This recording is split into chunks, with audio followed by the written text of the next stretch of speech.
Hello, everyone. Good morning, good afternoon, and good evening, and welcome to another edition of our International English Online meetings. Today, we have a very special guest, Mark Dorr from the USA. Good morning, dear Mark. Good morning. Proud to be here. Thank you for being here. So, number one, let me show you my PPT. Just a minute, please. Okay, and here it is.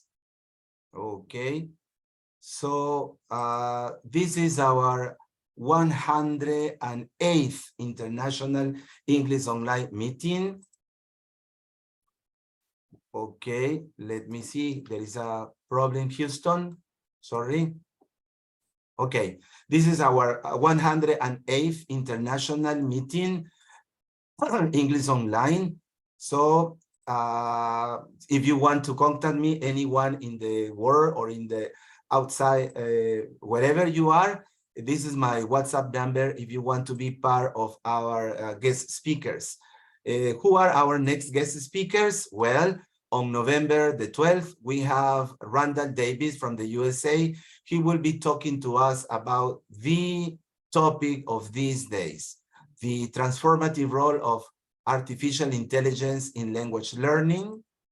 Then on November the 26th, Damaris Hadbej from Cameroon, she will be talking about language use in the EFL classroom conflict situations, an analysis of speech acts. Then Marco, who is present here, on December the 10th, he will be talking about training, skillfulness, but effectiveness. He will answer this question. Then our last meeting this year will be on December the 17th, and Debra Suarez from the USA, Isabel Tapja from Peru, Rana from the USA, Mary Scholl from Costa Rica and the USA, Raj Gill from Canada, and Dennis Montaño from Ecuador. They will be talking about let's celebrate life, love, and friendship. Beautiful topic to finish this wonderful year. So who is our guest speaker today? Well, Mark Dorr. Let's learn a little bit about Mark, a Fulbright recipient, a three-time USA Department of State fellow. Mark Dorr has experienced the profession as a teacher, center director, teacher trainer, and published author. What else can we say about Mark? Well, he has taught English for academic purposes at Colorado State University and Pikes Peak Community College, and was director of the Center for International Education and Academic English at the University of Northern Colorado. Also, Mark has trained and consulted on English for STEM and STEAM for educators and administrators from Central Asia and online to teachers worldwide. He was a member of the first US Information Service Teacher Training Fellows sent to Poland. After it opened to the West, an English language fellow teaching English for diplomacy in the Romanian Senate, House of Deputies, and Ministry of Foreign Affairs, and an EL fellow training teachers in Guatemala. His work as an EL specialist includes English for diplomacy to members of the African Union, English for aviation for the Kazakh Air Defense Forces, English for countering human trafficking in Albania, teacher training in Saudi Arabia, and much more. Mark, like previous presenters, Mary Scholl and Christine Kuhn, was honored to be named one of the U.S. Department of State's, I don't know how to read this. 30 Mark? at 30. All right, EL specialist. So this is our wonderful guest speaker today. One more time, thank you for being here, and all the people who are present in the audience, and all the people who are listening and watching you in Facebook Live. The screen is all yours, dear Mark. You're very kind, Jaime. And again, thank you so much. Your work, every time these come up, I want to see them all. I can't always make them, but I love everyone that I get to see. Thank you, Jaime. Thank you, dear Mark. All right. Let's see if I can share a screen here. Just a moment. By the way, let me say good morning to Debra Suarez, who is present here, the president of TESOL International. Good morning, Debra. Good morning. So glad I could make it today. Hello, everyone. Hi, Mark. Thank Hi, you for being Debra. here, Debra. Good to hear from you again. All right. For the moment, if this doesn't bother you, I'm going to keep these on the side because I always make too much to talk about, and I sometimes move between things. So unless that's a problem, I'm going to do that. That's okay. So the whole point of this is if we do anything out of this exercise, it's to get people to loosen up about using STEM and STEAM in the English classroom. In my experience working with teachers who are trying to learn this, they are either English teachers who are very nervous because they feel they don't know enough about STEM, which is science, technology, engineering, mathematics, or they are people who are working in STEM and they feel like they don't know enough about English. This is more geared, because of our audience, this is more geared toward the English teacher side. I'm going to show you some things that are very simple and some things that are a little more complicated. When we get to the complicated ones, don't worry about it. But if that might be a little confusing, I'm just trying to provide everything I can. And if Jaime wants it, I can also send him this file because I have all kinds of resources listed in here all throughout and at the end that you can use to refer to find activities or other things you might need at any time to help you with STEM. Thank you, dear Mark. Send it, please. I will after this is done. All right, so what do? Basically, we're going to realize that we can teach STEAM, learn a little bit about some of the differences in STEM and similarities. I explore some examples, gain tips, and at the end, see a complete lesson. I'm going to try to make sure to leave enough time at the end because I have a wonderful lesson that I like to show for this. So I'm just curious with our various people here, there might be some questions we can work through, like, is the basic goal to teach English for STEAM or STEM? Or is it to have students learn to use what they've learned during English for STEAM? Anybody have any thoughts on that?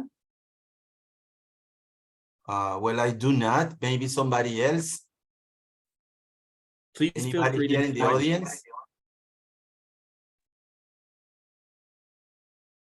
Well, and that's okay. I know we're all waking up to our Sunday morning here. What I often tell my teachers is your goal is not to teach, your goal is for them to learn. And so always thinking where that student is coming from is so important in any of our teaching, and certainly in this. Can STEM or STEAM be lighthearted or fun? Absolutely. Even though we're talking about science and mathematics and things like that, it doesn't mean we have to be very serious and be concerned and be working hard. We can have a lot of fun with it, and your students can too. Is creativity something only used in the arts? No, not at all. STEAM, we often involve the arts, but even if you're not doing STEAM, even if you're, let's say, in technology, if you're going to come up with some new device, you have to be creative. You have to create something new. So creativity can be in many different forms. And we just talked about, are they devoid of creativity? Now, something I like to do a lot when I give speeches is to right away give you something you can use tomorrow, so that by the time you're getting tired and it's the end of the speech and you're kind of wishing I would be quiet, you already have something that you can walk away with. So let me just show you a few things, some examples of STEM activities that you can use in English. So you can speculate on technology in a popular movie, maybe in your English class.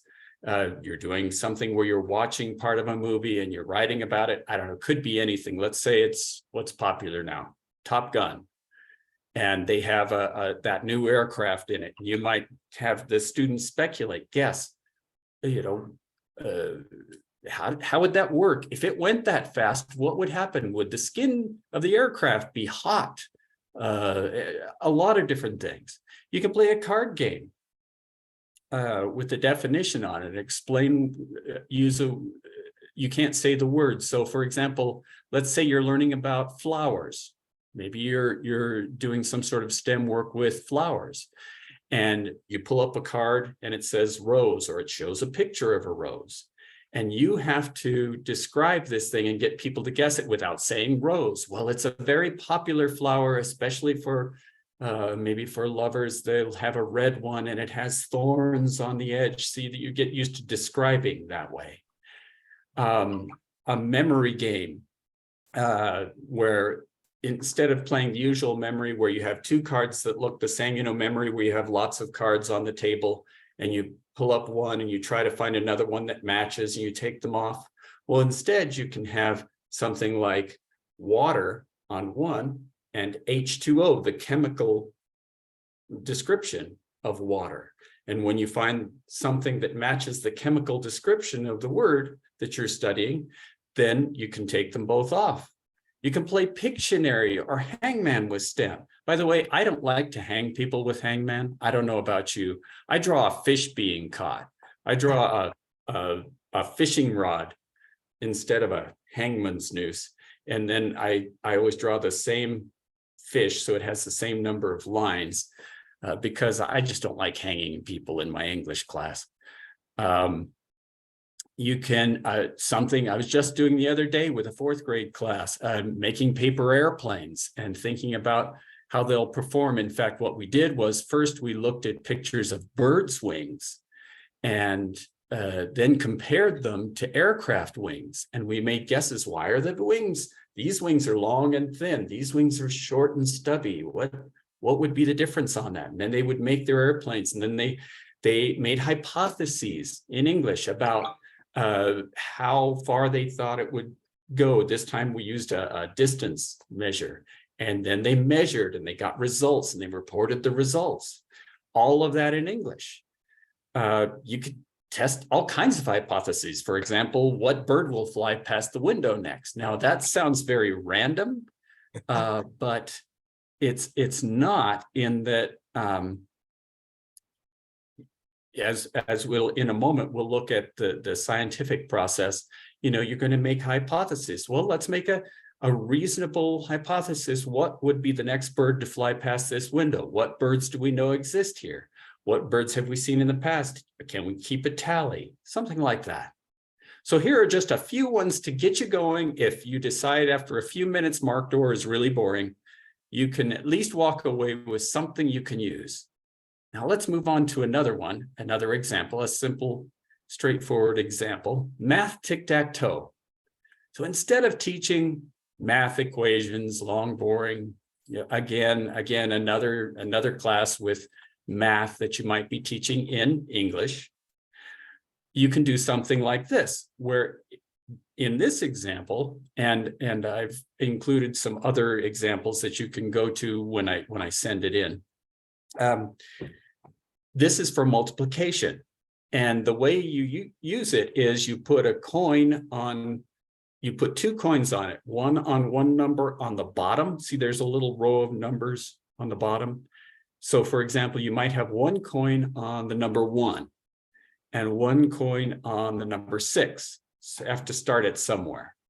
And that means you can only put your marker on what is 1 times 6. Well, there's only one answer for that, right? 6. One thing you can do with that. And you can keep moving that around. Then every time it's someone's turn, you can only move one of those coins. So you keep trying to move it in a way where you can put it across and win your tic-tac-toe. And they talk to each other. Sometimes they discuss, they'll even end up often helping each other, even though it's a competition, trying to remember the number, trying to remember what the something times something would equal. You can do it with addition and other things. So there are many products out there like that. that can work with your class. We're going to get a little deeper into theory in a moment, but I just wanted to give you a few things that, look, here's something you can do. You have this, it can work. But let's talk now about really what is STEM-based instruction. It's guided by real-world issues. We have a problem, we're trying to fix it, or we're curious what's out there. Wonder what is out there, or what would happen if we built this, that kind of a thing. It's hands-on inquiry. As much as possible, STEM-based instruction is something you can do, not just think about, talk about. It's open-ended exploration. Now, this part, plus I'm going to jump down to F. Sometimes I've had some difficulties with some of the English teachers. Open-ended exploration and F. It allows multiple right answers and that you reframe failure as necessary. Every scientist I know says, most of my work involves failure. I have very few successes. And that is something that is necessary if you're working in STEM. You have a lot of failures. Not every vaccine works right the first time. Not every attempt to find a star happens. It's all about making your guesses, seeing how those guesses work, trying it again. And if you're heading students towards STEM subjects in their career, they have to understand that. You have to understand that. Another thing they need to understand is productive teamwork. Everything in STEM involves teamwork. There's nothing happening out there where there's just one person developing it, making it happen, and getting it out.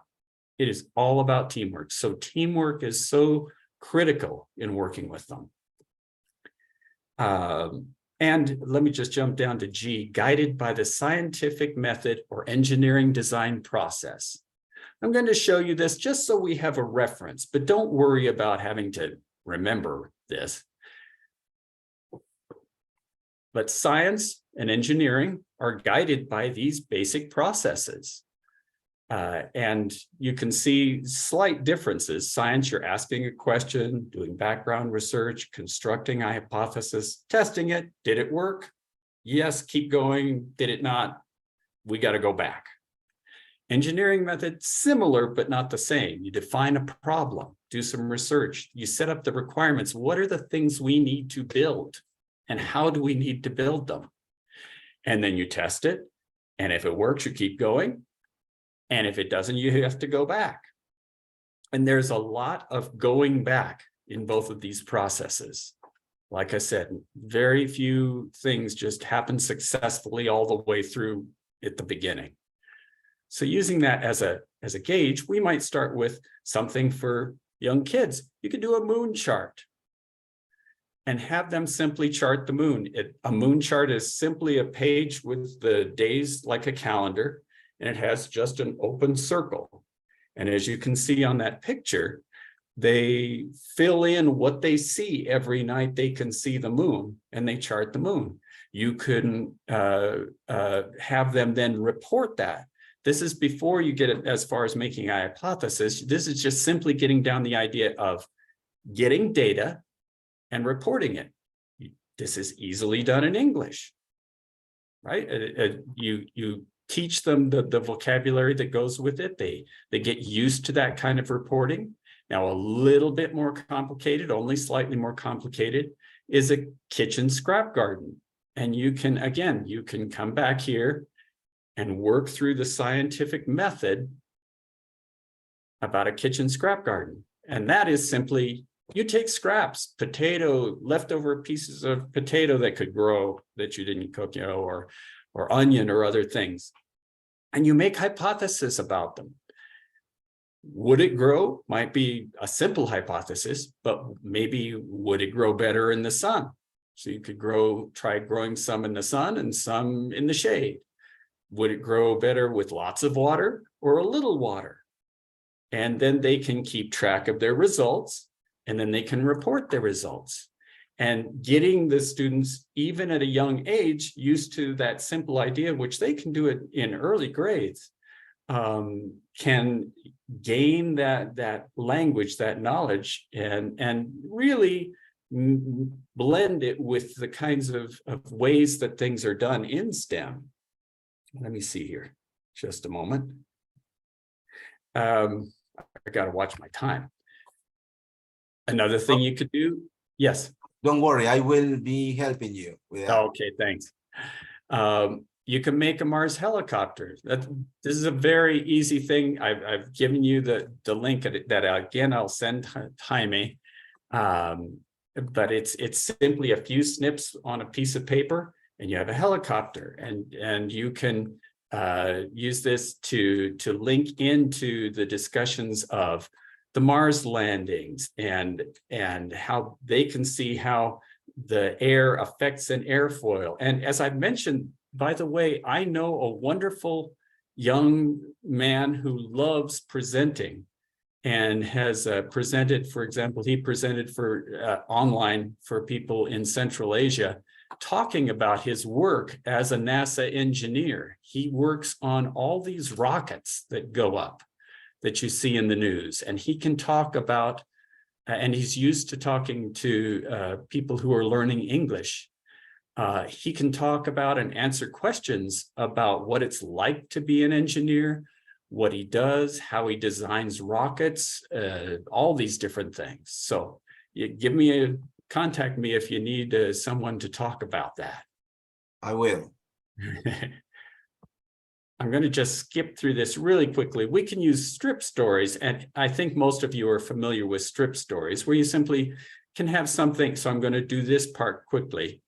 You know, you mix up things in a story, and maybe you could just talk about butterflies and the things that, and this is a way for them to learn more things about butterflies, but they're also practicing their English. Again, what we're trying to do here is just see how accessible this is. Not very hard, something that you would be doing with sentences probably anyway, making a strip story. So why not include some STEM? A little bit more advanced would be something like computer hacking and learning about computer hacking, where again, it's all mixed up here, all blended. And then they put it together and they learn about computer hacking and what it is and what those words are. And they can use the context again to gain meaning. Now, this can lead, if you have learners who are headed toward technical fields. So, for example, aircraft mechanic, this sort of thing can lead them eventually to, now this is not a strip story itself, but this is taken directly from the assembly disassembly instructions for a European aircraft. And you see how you're just following through all these kind of things. You could, if they get to that point, you could do this as a strip story, but it's getting them used to these kind of things. And especially if you want to start procedures later on in your strip stories that you must follow very carefully. This leads them into that if you've got people who want to be doing STEM. Am I going at a good pace here? Yeah, everything is all right. Okay, good. So I want to get everything in that I can. STEAM-based exposes students to the creative process. And what I love about STEAM is it's both ways. The artsy kind of people learn more about STEM, and the STEM people not only learn more about art, but they really come to realize, wait a minute, it's not just about me calculating. It's not just about me memorizing. It's not just about me plowing through a problem. It is about me having creativity. It is about my ability to generate new ideas. And I like seeing both, but I really like it when the STEM students are going, oh my gosh, I could come up with all kinds of new ideas now. So it really works both ways. Meaningful collaboration, increases critical thinking, provides a unique way to solve problems out of the box. Again, hands-on experience.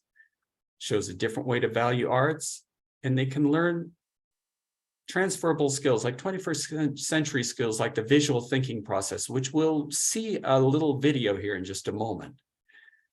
What do you see? What do you hear? What more can we find? Explore as a student. Let me get to that right now. The visual thinking process is more than we can cover in this video. I'm only providing 2 references right now, but you can see one way to think about it is this circle. Define a goal, describe your audience, define the actions, think the doubts, what could go wrong? What are we missing here? That sort of thing. Synthesize, put it together, visualize the answers, decide a structure, and be sure it works. Again, understanding that we really need a whole session on visual thinking to cover it all. But I'd like you to listen to this video by this wonderful man talking a little bit about using this with young learners. Tell me if you have any trouble seeing or hearing it. Well, I do not have any trouble. I don't know. In schools. Are you getting it? Is it I'm sorry, showing? I don't hear anything. I can't hear that. Oh boy. Don't worry. It always happens to the best speakers in the world, dear man. It only happens to the best ones. Oh, well, you're very kind. That's Yes or not, awesome. Deborah? We treat You'll know? kids Yes, like like they're Yeah, but empty we can hear. Well, if you can hear him, he says some wonderful things. If you don't mind this, for some reason, I'm going to keep working on the video, but I'm going to No, let. excuse me, more. Excuse Yeah. me. You need to stop sharing this screen and begin to sharing the other with the video, and then we are going to see it. Did you say stop sharing the screen and then what? Yes, stop sharing this screen Mhm. and start again and sharing the video, and then we are going to see it. Oh, well, thank you.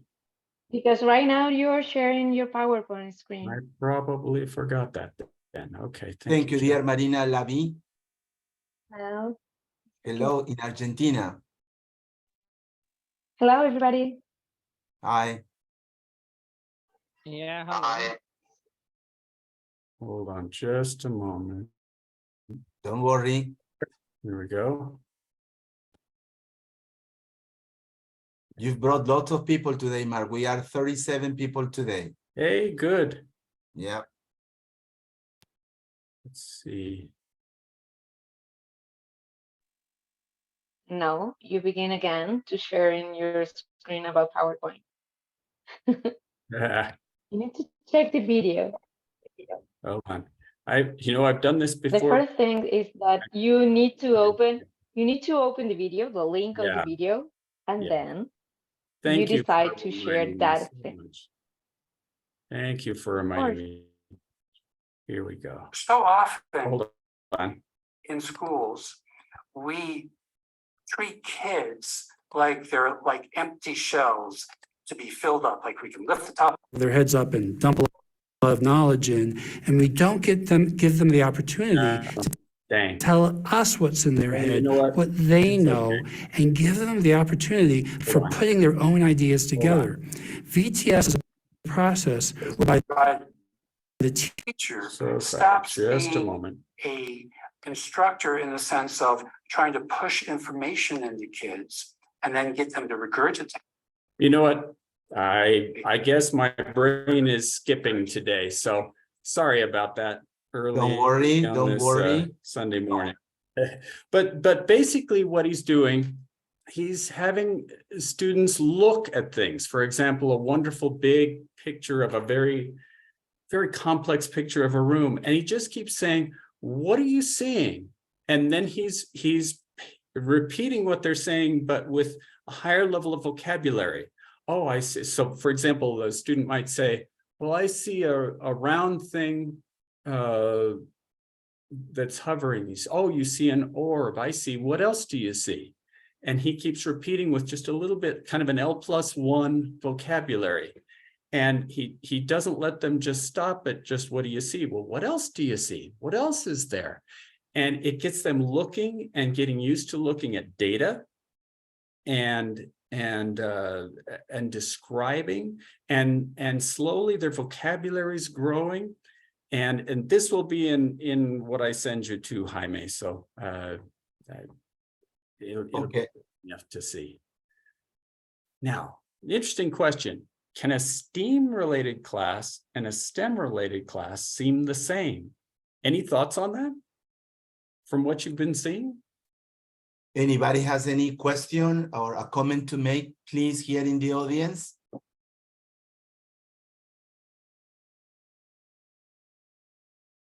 If not, may I ask another question?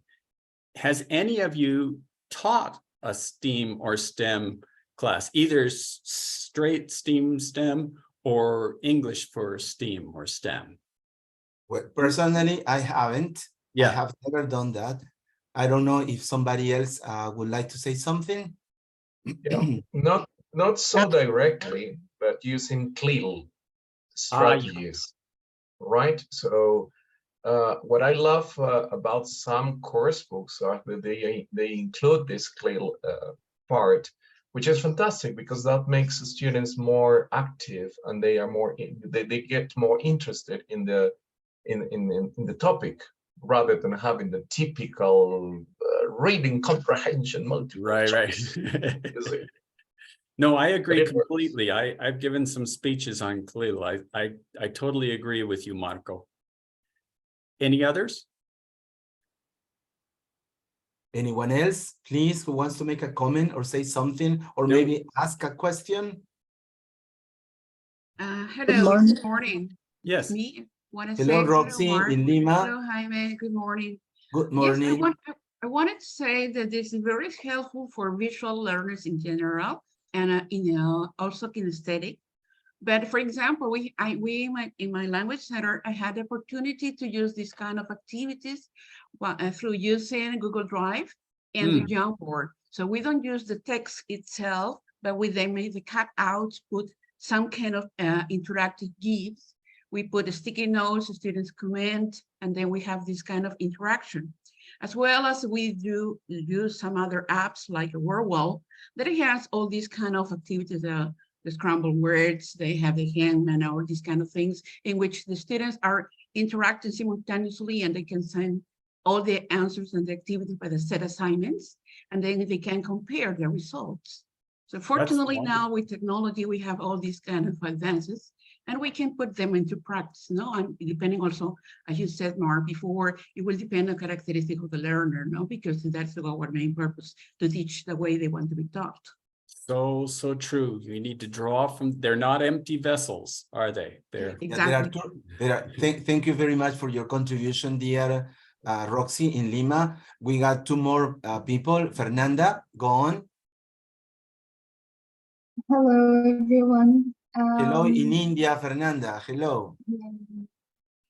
So I was just wondering if you could give us a demo lesson. No, like a very quick one. a very quick one using the visual learning. And I mean, you're asking about STEM. Oh, yeah. Right?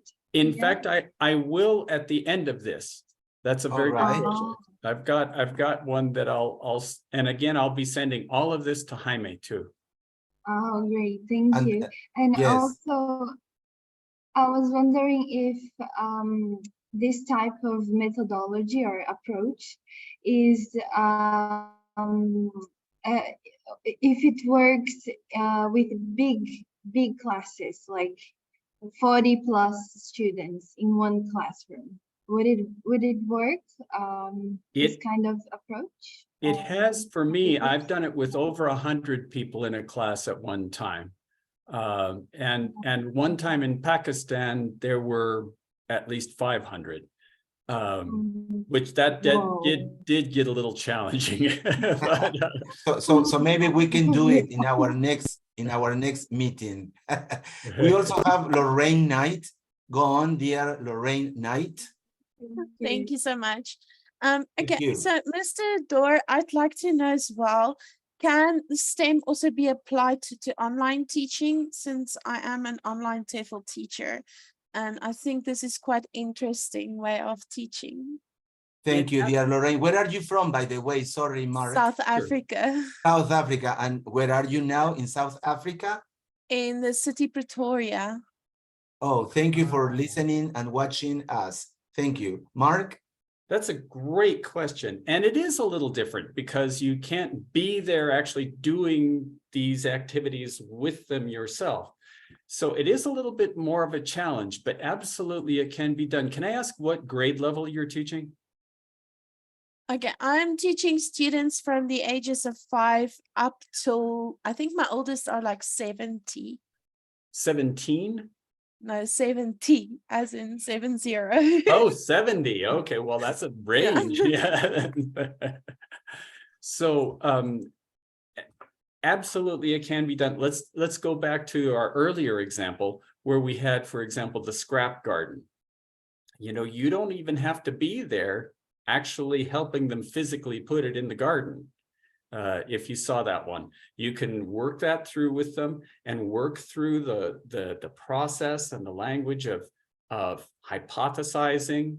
And you don't even have to show them the scientific method necessarily at first, but you can use that as your guide. You know, you have to make that hypothesis. Okay, what's my hypothesis? Let's use again the sunshine or no sunshine, which one will grow better. So you might guide them to that. Okay, find a place in your, I think we've agreed we're going to try sunshine versus sunshine, no sunshine as a class or less sunshine. And so we all agreed we use the same vegetable, but we'll compare our vegetables. So I think you've got potatoes. So you plant your potatoes, put half of them where it's really sunny and half of them where it's really shady. And then we'll start keeping track. And so you would just do that online. Now, what is a little tougher is when you get into the more complicated things where you're designing things, especially where you're doing group work together and you're designing something or coming up with that. But that's where some of these wonderful programs, well, for example, even Minecraft, you can use, there's oh gosh, I wish I could remember their names. 2 men at University of Colorado have a wonderful, if I can think of it, I'll send it to, have a wonderful program they came up with to help students use Minecraft to learn STEM that has been used in English classes as well. So you can virtually do quite a bit. Does that answer your question? Thank you so much. Appreciate it. Okay. Is there a possibility that I can get a copy of your PowerPoint that you've explained today? Certainly, I'd be happy to send it directly to you if you want. My contact information is at the beginning and end of this, or I will also be sending it to Jaime if that doesn't work. Or I can just inbox you my email address. Okay. Awesome. Thank Great. you. Okay, just a friendly reminder, dear Mark, we still got 41 minutes. Okay. And that includes questions, etc. So let's look at this. You have to share your screen. Oh, sorry, I forgot I wasn't sharing anymore. Don't worry, it usually happens to the best world speakers. Believe me, believe me. You're kind to say that. Just a moment. Come back. Where did we go?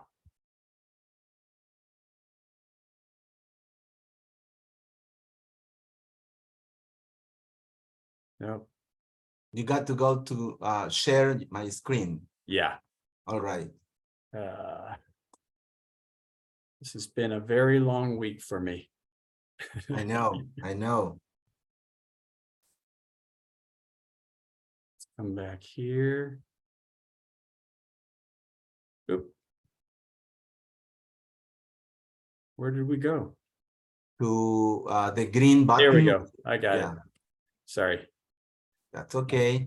I couldn't find my button for a moment. Like I said, it's been a long week. Okay. Okay. Are we back? Yes, we are back. Yes, okay. So we have a couple of examples of activities here. So if I just move this over just slightly so I can see what I'm doing right now. Jaime's face was covering that. Okay. So for example, you might have them work in small groups to decide what a monster or alien or planet might be like if it had or didn't have something. You know, it's still STEM, it's still working in English, but it's also kind of fun, you know, it doesn't have to all be serious. We're working toward being able to read instructions for an aircraft mechanic. For example, what would a monster look like if it could make music with its body? Or how would an alien move if it didn't have feet? Or what would planet be like if there was no gravity? Would it even be a planet? Things like that. Second one, have small groups use could and could not to speculate what could and could not be made of a pile of objects and materials. Any guesses on which one of those is technically STEM and which one is STEAM? Okay, let's try, guys. Which one is which? Who wants to try?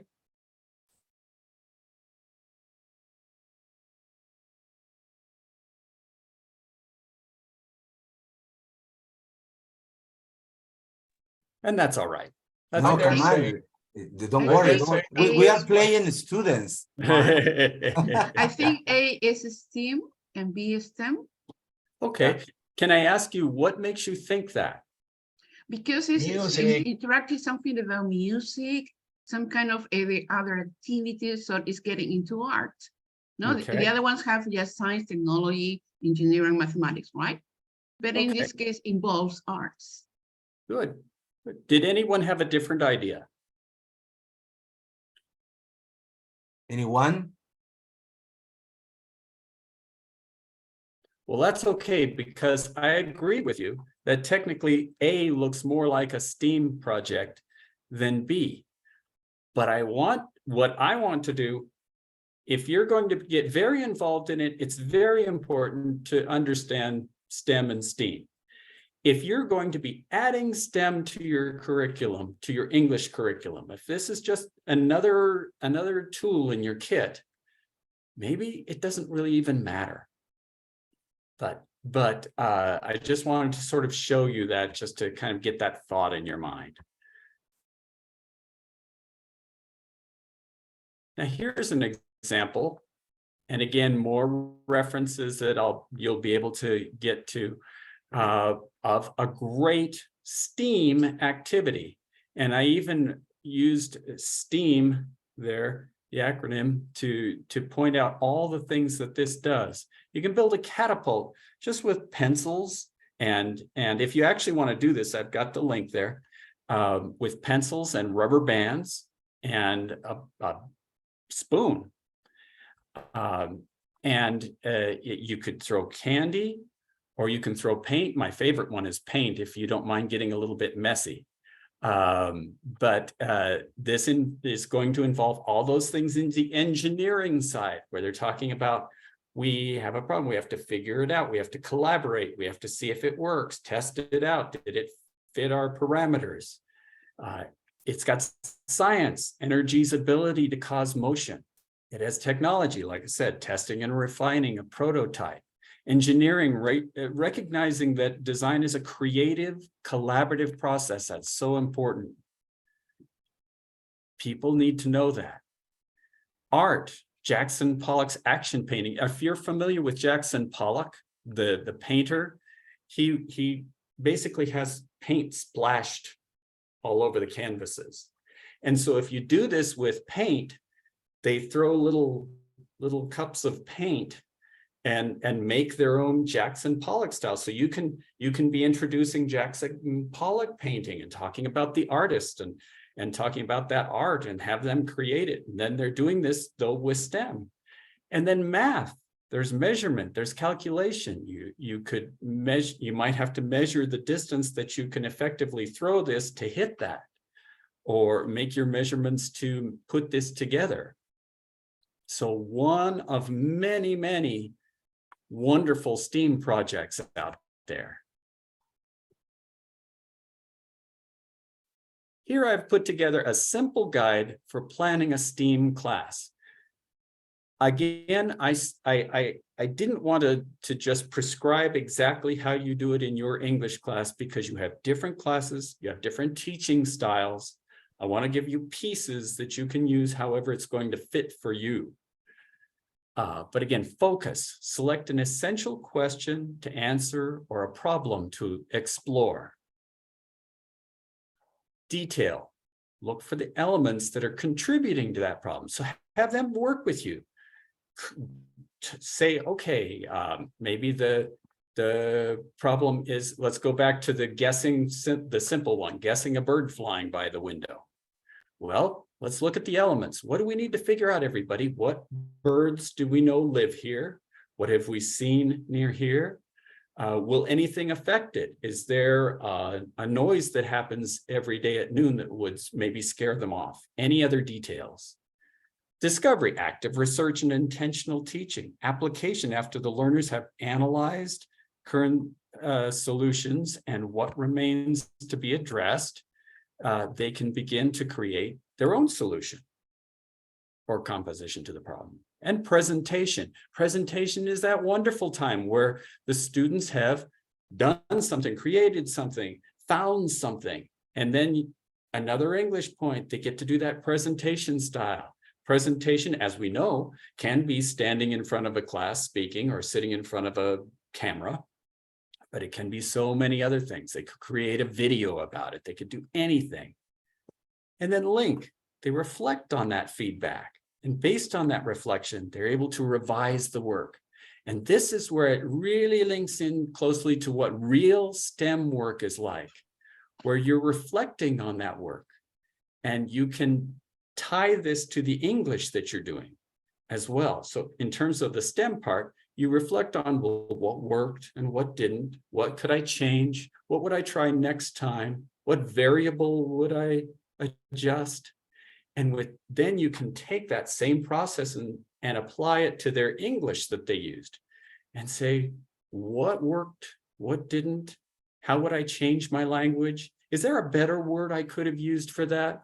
I wonder if I could look up something that would give me more information, that sort of thing, right? So let me just, I'm going to hop past this one, and let's go to this one. Possibilities for a STEAM-centered classroom. And like I always say, it's always safety first, including cyber safety, right? Including careful what they can access on a computer or send out on a computer or their phones. You can have a maker space if you're physically together, where learners are free to tinker and explore on their own. I love doing that. In fact, I set that up in a classroom just the other day, where they have a calm space where students can go, these elementary students could go. And then we set up another space where they can just put pieces together, try things. And we have these little toys and pieces of things they could do. You could, I suppose, even take that to the university level. They just have more complicated things to tinker with. Look for opportunities to link it to anything you're doing in language learning. For example, if you're reading a story or biography about airplanes, make the paper airplanes, like I said, just individualize them, connect them to the story. Is there any way to draw your students into it? And here's a big tip. Balloons are wonderful for engineering projects. If you have extra balloons around, you can do so many things with them. And I've even given you a link here that can help you if you need some ideas. You can put things inside them. You can blow them up to move things. You can pop them. You can do so many things. There's this wonderful thing you can get online called Scratch, which is a great way for beginners to learn about coding. It's free. You just go to MIT, Massachusetts Institute of Technology does it. So scratch.mit.edu. And here's my insider's hint. Use the tutorials button first. Don't go wandering off into it. Go to the tutorials button first. And then I also have some ideas for blending STEM with poetry and other things, and a link there. So again, I will have that, or Jaime soon will have access to these. Now let's come to a very simple one. The water cycle. Has any of you ever used the water cycle song in a classroom? This is very common in the United States. I bet the majority of US students would probably be able to sing you the water cycle song if you asked them. So this is a fairly complicated looking piece of science, isn't it? We have evaporation, the water is heating and coming up out of the ocean there, and it's condensing into clouds, and then it's becoming rain and coming down and coming over. But children in early grades know how to do that, know that this works, because they learn water travels in a cycle. Yes, it does. Water travels in a cycle. Yes, it does. It goes up as evaporation, floats around as condensation, and falls down as falls down. Precipitation. Yes, it does. So a simple song is very STEAM oriented kind of a thing. And there's a link there if you want to see that sometime. You can find just look up water cycle song, you'll have lots of opportunities. Another example, I think, again, painting is such a wonderful thing to do because you can have so many options. Franz Klein was a US abstract expressionist painter. One example there in the middle, kind of like Jackson Pollock, but a little more complicated, I think. But so how do you link that to STEAM? Well, let's say you're learning about magnetism. You're teaching students about magnetism. And again, you can be using your English. These can fit into so many different English lessons: reading, writing, speaking, listening. They tuck in so handily. In this one, if you see on the lower right, there's a person with a magnet, and they're dragging these pieces of nuts and bolts, these metal pieces, through paint to make a picture, to drag the paint around. So if you can see where it says Kids STEAM Magnetic Art, they've dropped just globs of paint on the paper, and then they draw it around, they pull it around with a magnet, and that they can learn about Franz Klein, they can learn about the whole abstract expressionism thing, and they can also see how magnetism works and how they can have fun with it and use that to pull the paint around too. So another example of a STEAM activity. Oh boy, I'm only about halfway through. This is a big favorite: erupting lemon volcano.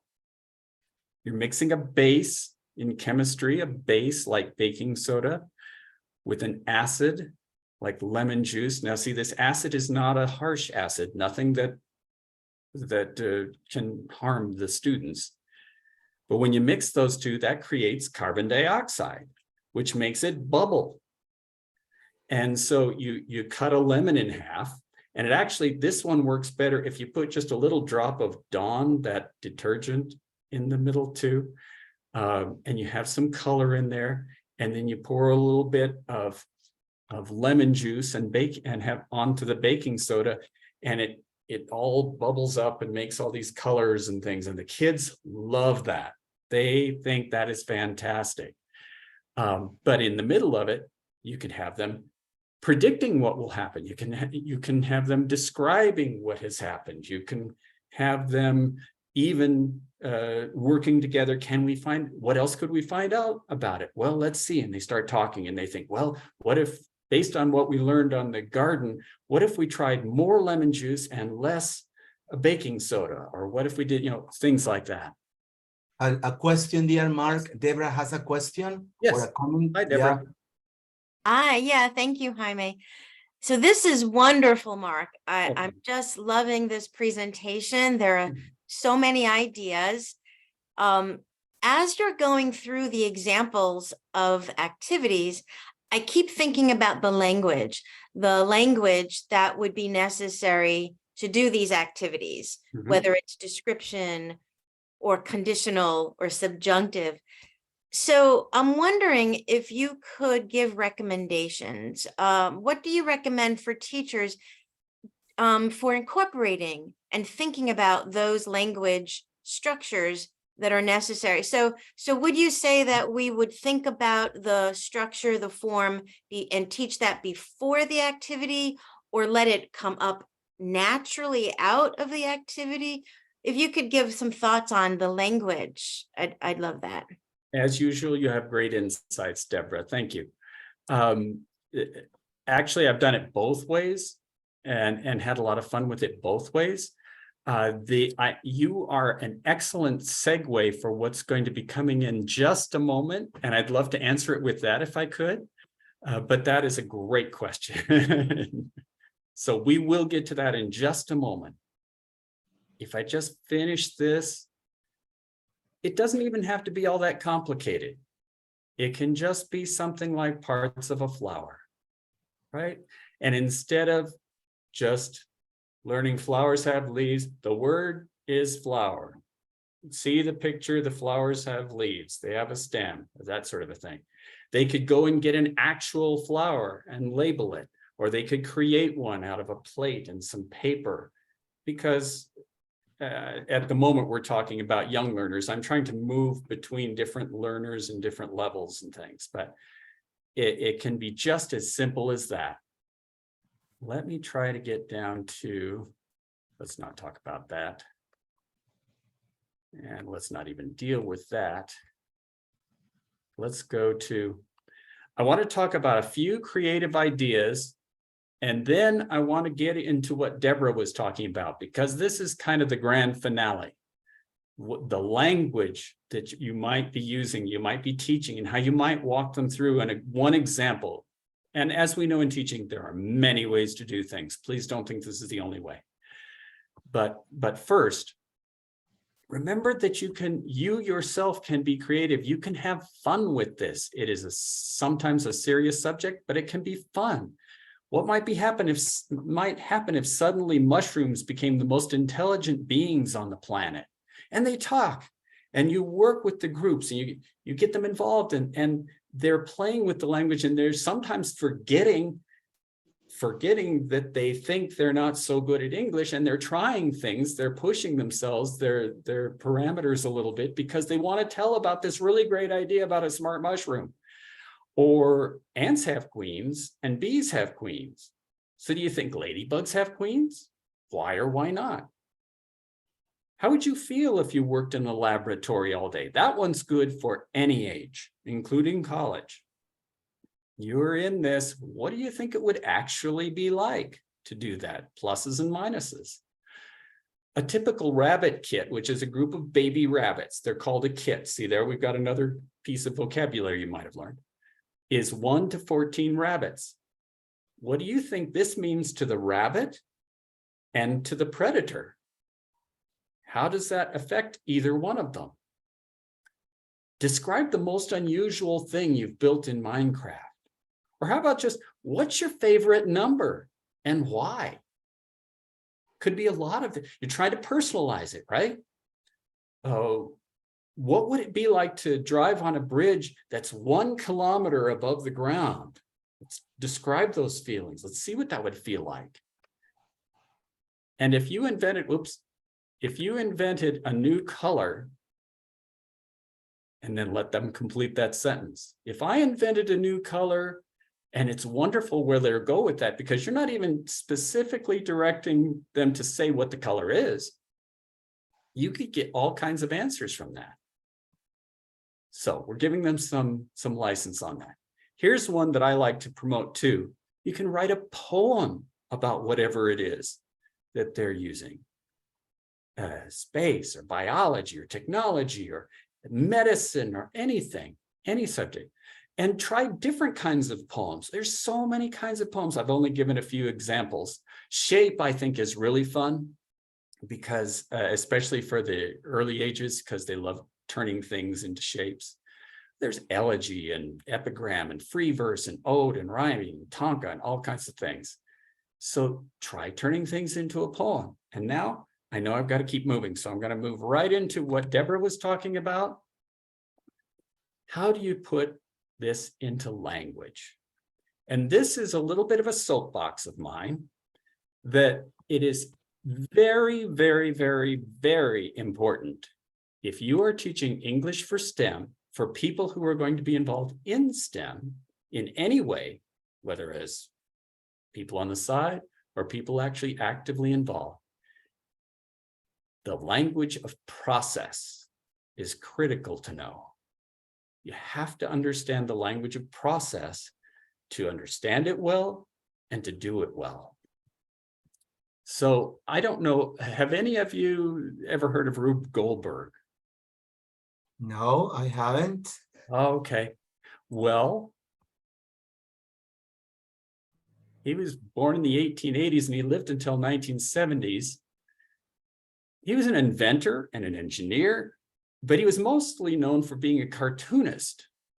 And he made Rube Goldberg machines. He drew these very complicated machines that did very simple tasks in the most complicated way possible to be funny.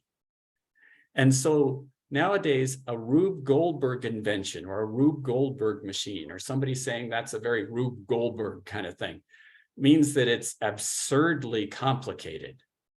It's ridiculous that it's so complicated. And I'll show you a little bit. Rube Goldberg was the first cartoonist to have his an exhibition of his accomplishments shown in the National Museum of American History.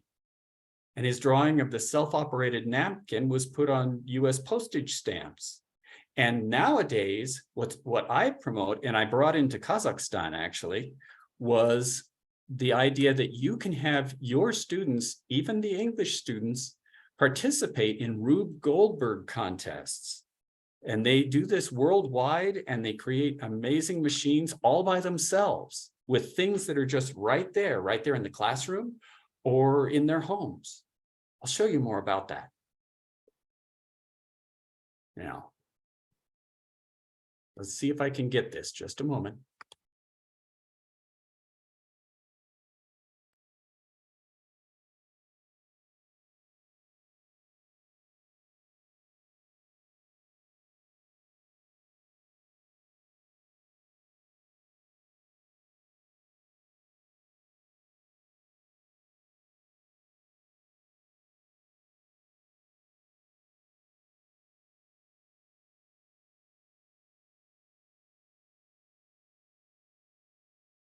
You see it this Okay. way?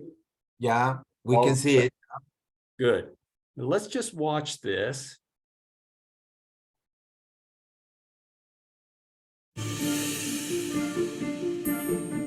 This machine illustrates the first key principle behind what you are. It has lots of moving parts that trigger each other in a chain reaction. It's designed to reveal something that you may find disturbing. Will my volunteers get the point of the machine? Interesting. Yeah. Okay. First, they had to find out how to start it. I wonder what happens over here, though. Look at this arm. It's not supposed to be like a God thing, you know, because it's an arm out of the clouds or whatever. I think you're probably right. It's beginning up there. Should we give it a go and see if it'll work? Yeah, let's do it. What's going on over there? I think it starts up here, right? Give me a countdown, guys. Okay, 5, 4, 3, 2, 1. Okay.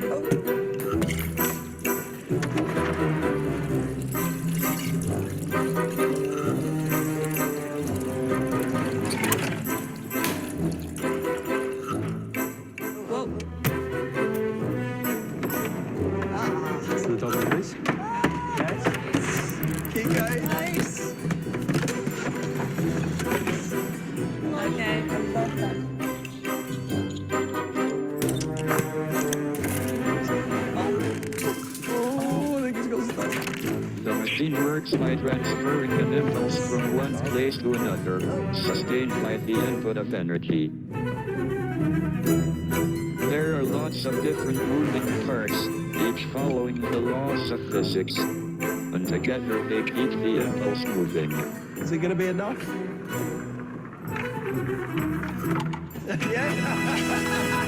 Stephen Hawking's machine of life. I'm going to stop that there. But so that is an example of a Rube Goldberg machine. Yeah, beautiful.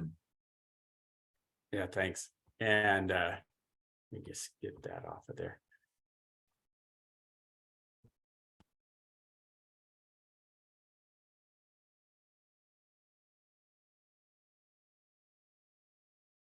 That's, you could talk about what's happening here. Do you see a process? A, B, C, D.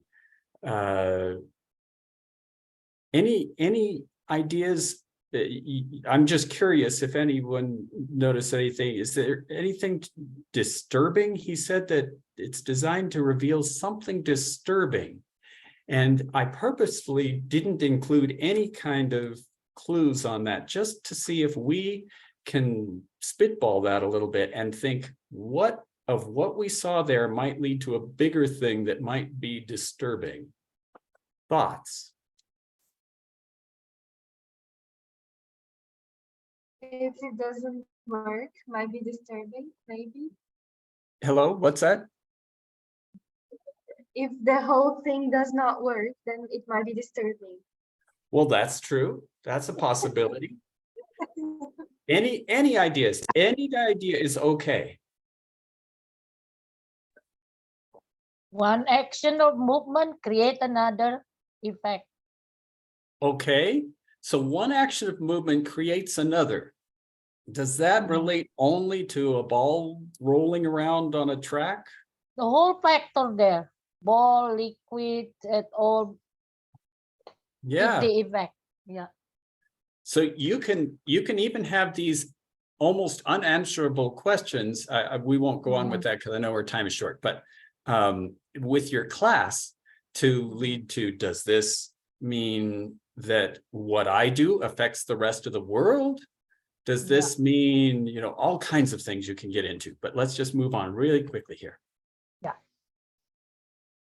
Why learn how to describe a process? Because it's really needed in STEM so that you can replicate things. So you know what you have done and other people can do that too to see if it's working. Right? So they can be repeated, so machines can be copied, so reasoning can be made more effective in mathematics, so computers can run properly. I'm going to keep moving here. Sorry, Jaime. I'll keep it going.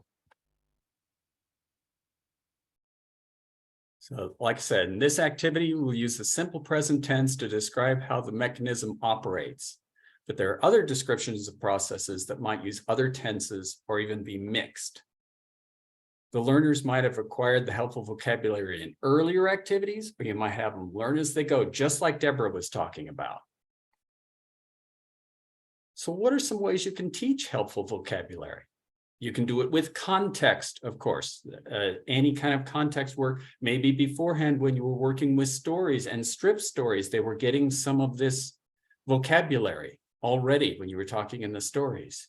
But words like this are so important to get. And verb plus S or ing, jerks, jerking, flip, flipping, then as a result, step, that sort of a thing.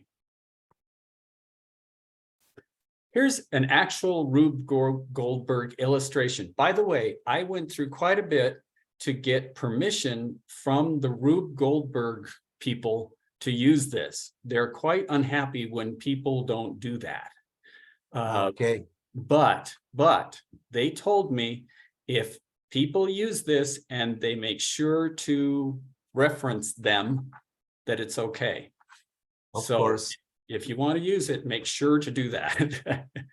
Okie dokie. So anyway, I'd love to hear a guess of what this machine does.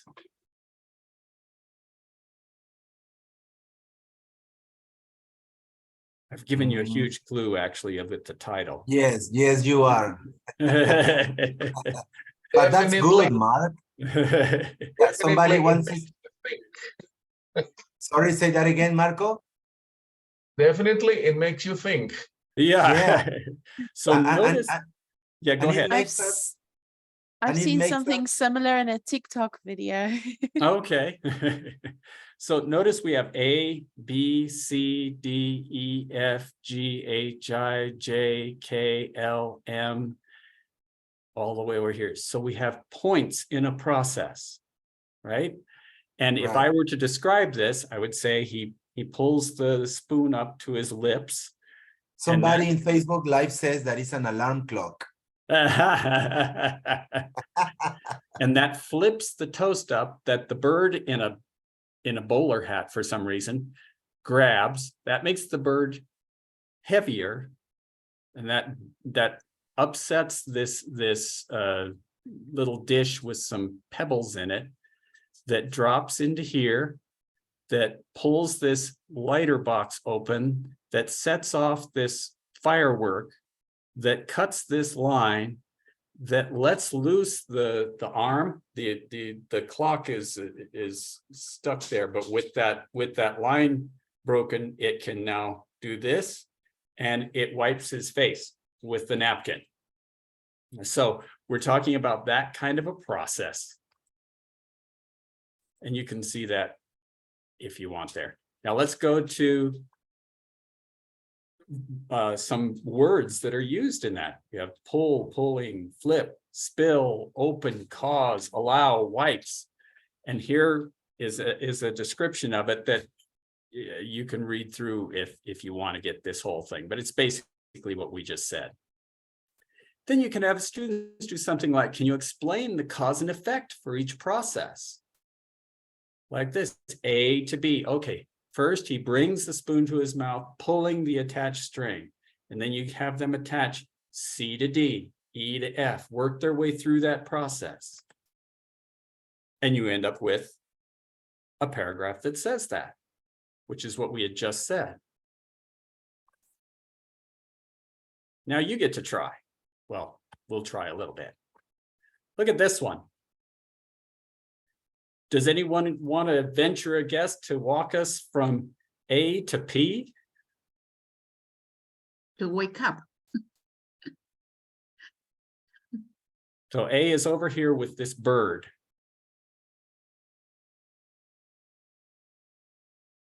Who wants to take a shot? Okay, well, from A to B, the bird needs to most probably catch the worm and pull it so that the gun can pop a balloon, Good. or so the brick can fall on top of something that will cause the next thing to do something.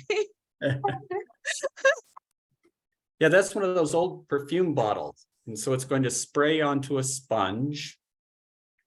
Ah, okay. And then is the sponge lighter or heavier now? Heavier. There you Heavier, go. yeah. So that causes what? Overweight. So it pulls Or- down, which pulls that yeah. rope.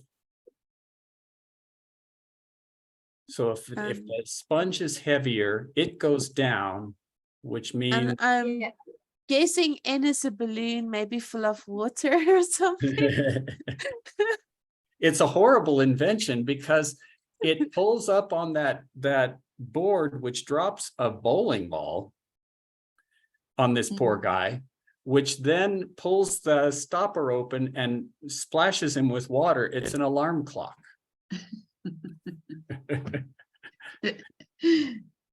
You can see. A traumatizing one. Yeah.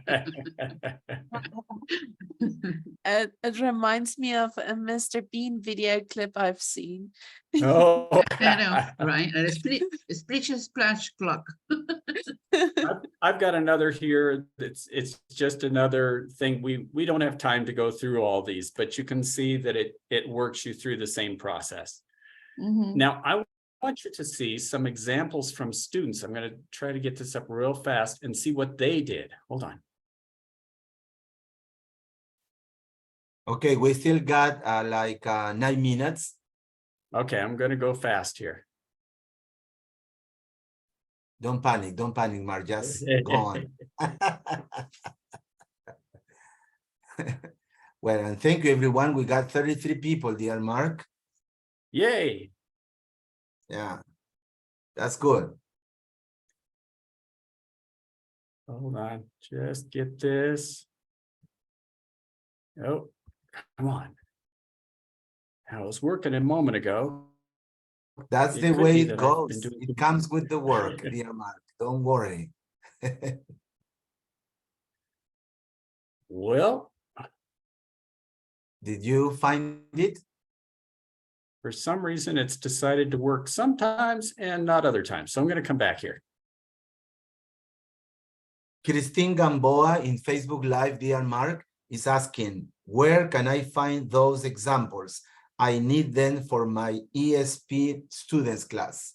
Good. I will be, you can message me and I'll write down your email, or I will also be sending the full file of this to Jaime. Okay, so did you hear Christine Gamboa Cordero in Facebook Live? Okay, I hope she listened, she heard what you said.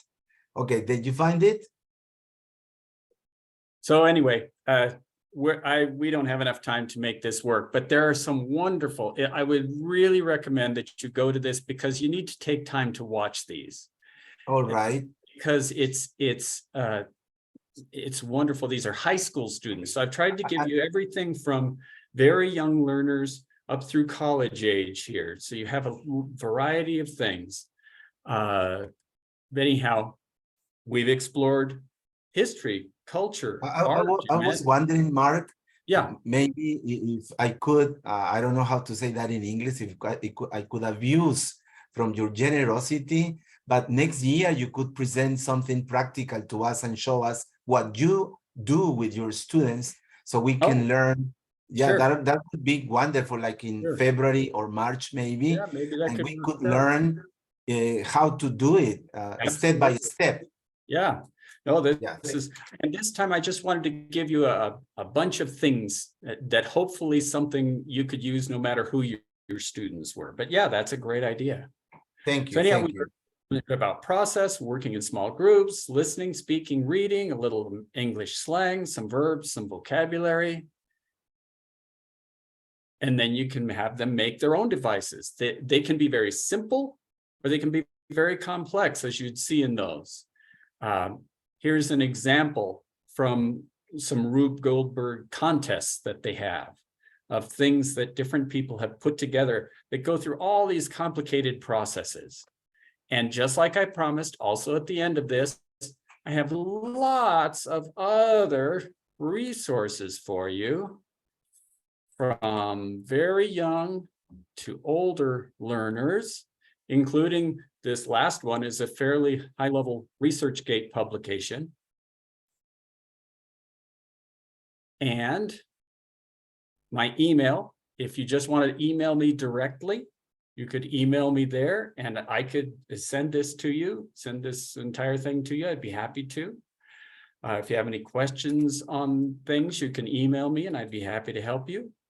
And I know we're coming down to the last few minutes, Jaime. So I implore you, please, please, please, please think about looking at the videos of the high schoolers and what they came up with. It's very interesting. We promise, dear Mark, we will watch them really and give you feedback. Yeah, good. Jaime, I hand it back to you, sir.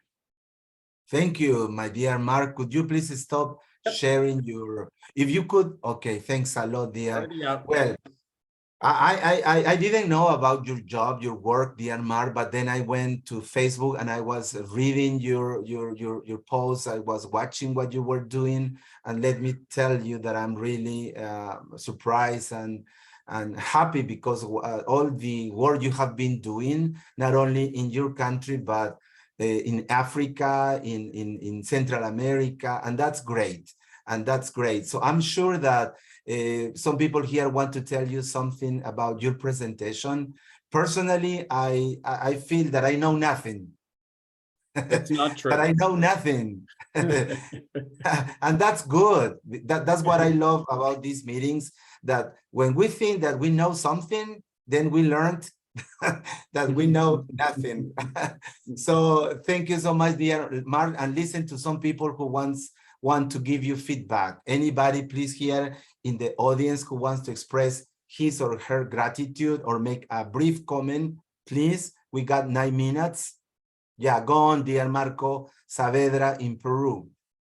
Just to say how fantastic this is. I mean, this is a bunch of activities that we have to develop, discover, and to get together so that we can really teach effective English. That is what I call effectiveness.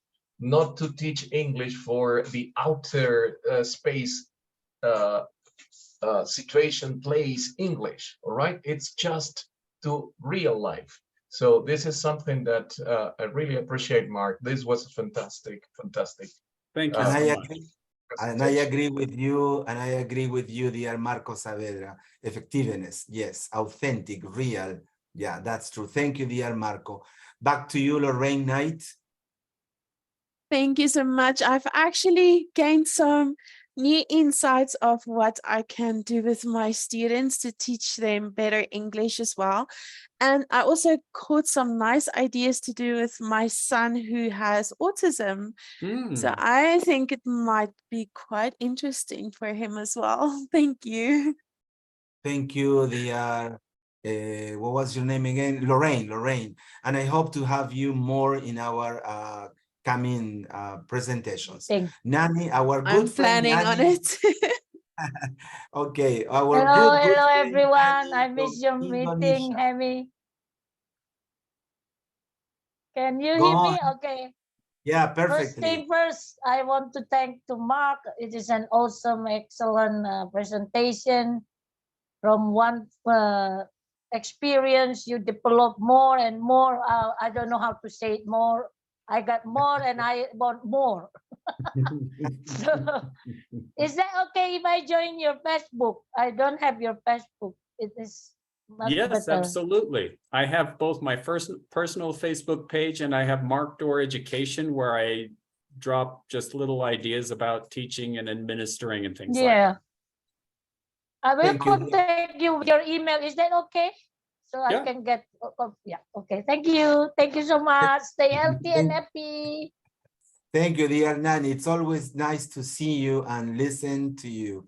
Okay, anyone else, please, here in the audience who wants to say something or make a question or a small little comment? Yeah, go on. I would like to make a comment, Mark. I think this was for me an eye-opener. I did not know anything about this, and I'm fascinated by all the ways in which we're teaching. And I would say this was above my pay grade, but I'm happy to learn. Well, Thank you, dear that's Raj. a true compliment coming from you, Raj. Thank you. The president of our association. Thank you, Fernanda. Fernanda from Brazil, but who is in India now? Fernanda. Hello, Fernanda. I guess we got technical problems. Well, anybody else, please, here in the audience who wants to express or make a question? Yeah, Deborah? Yeah. Rox had her hand up, yeah. Oh, sorry. Yeah, I just want to express that, you know, I learned so much, but it's also just the beginning. You planted so many seeds of ideas here, and I look forward to learning more from you when you do a model lesson for us. But I have all these new ideas now. I didn't have them before, and just thank you so much. I've learned a lot this morning. Thank you, Mark. Yay, that's good. Yeah, thank you, Deborah. And he will be back. I don't know, February or March. Settled, right, We'll have Mark? to see, yeah. Okay. Thank you, dear Mark. Roxana in Peru.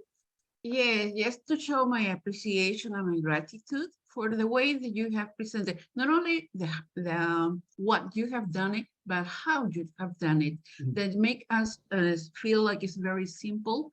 that we can put that into practice. We will see, as Jaime said, in the coming months, that how simple it will be, all right? And then definitely, I'm sure of that, our students, doesn't matter the age they are, they would enjoy it because we learn and we memorize more by doing and learning.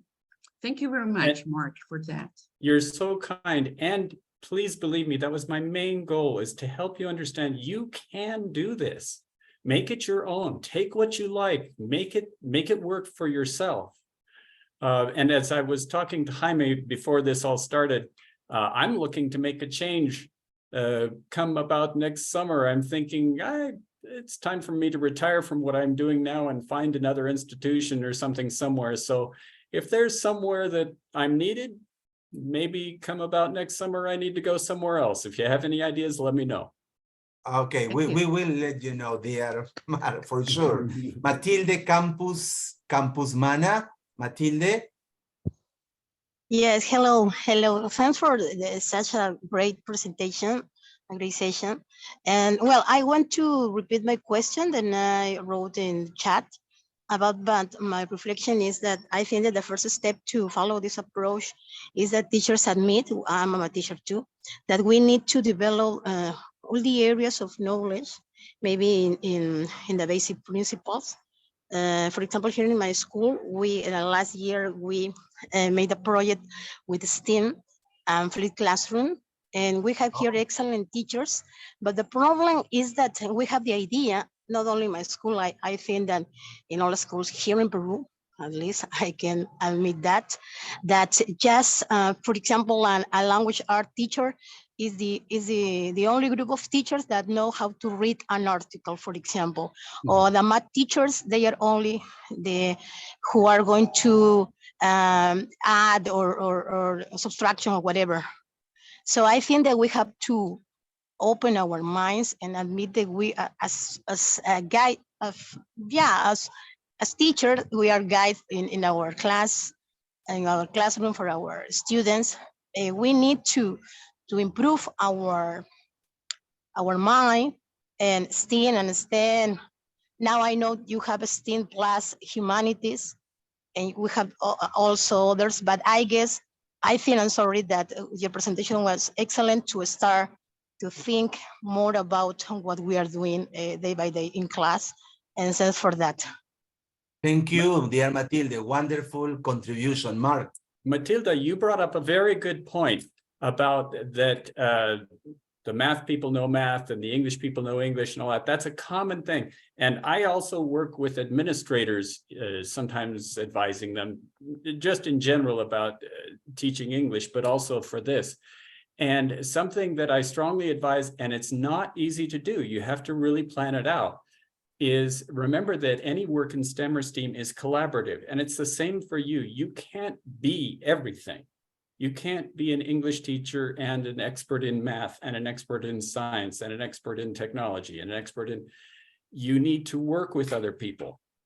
I won't say this is easy. It takes planning, it takes collaboration, but getting the different groups of your university working together on this helps everybody in the end.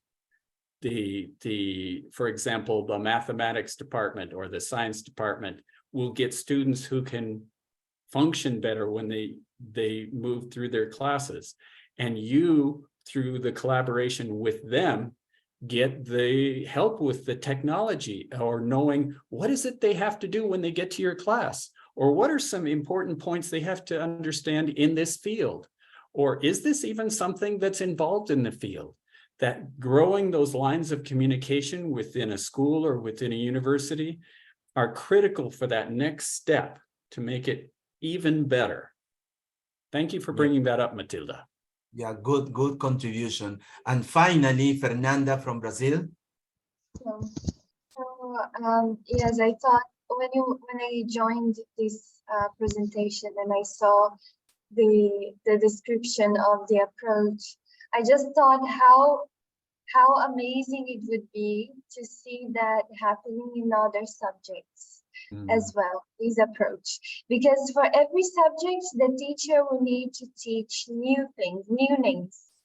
why do we have to teach vocabulary only in English, right? We are constantly, other subjects are always teaching vocabulary as well. So I think that sometimes if we communicate, like you said, then things would be better. But I just wanted to thank you for all the ideas and for also sharing the materials. These will definitely be very helpful for me and like everyone else as well. And but I think that I would agree with Chaim about seeing one of your STEM lessons, like a demo lesson with all the steps, one at a time, just to visualize it. But thank you so much for all the things you have contributed to. That will happen in February or March next year, dear Fernanda. And before your final words today, Mark, let me remind something. If you want anybody, please, who is listening to us, wants to contact me for the presentation, the videos, whatever, this is our YouTube channel. This is my WhatsApp number. If you want to become my friend or my friend, please, this is my Facebook account. And also, this is the channel. And here you have more than 100 videos, okay? People from all the continents, okay? So please, people who are watching us and listening to us, please contact us. The purpose is education. The purpose is learning. The purpose is sharing. The purpose is not making money. No, it's just making friends. And as I mentioned before, education for everyone. So thank you, Mark, for such a wonderful, beautiful, extraordinary presentation. As I said before, now I know nothing. And that's beautiful because we need to learn. So Mark, back to you for your final words today. It was an honor and a pleasure being with all of you, and being with you is inspiring for me too, because I see the light bulbs going on and I see experienced people who are taking this and going to go out and feel comfortable trying things, seeing what might work with them and growing from that. So thank you, everybody. I very much appreciate being here today. And thank you, Jaime, for your continued work that brings people together like this. Well, thank you. It's not work, it's passion, it's a hobby, it's a beautiful thing, because as I always say, without people like you, Deborah, Raj, Roxana, Nani, it wouldn't be possible. We would have nothing. So thank you. And if you could please switch on your cameras for the final shot, for the final photograph. Thank you, Mercy. Thank you, Raj, Roxana, Deborah, Marco, Lorraine. Thank you, Duzong, Yo. How do you pronounce your name? Duzong? Zong? That's the Ukrainian version of my name, John. Oh, Okay. oh, wow. Hello, John. Where are you from, dear John? I live in upstate New York. Oh, beautiful New York. Yes. Thank you for being with us. Hope to have you in the other meetings too. Thank you, Graciela, Maria Ortega, Hussein, Rafael, Matilde, Celia, Elizabeth. I don't know how to pronounce that name. That must be Russian. AB. I guess it's hello.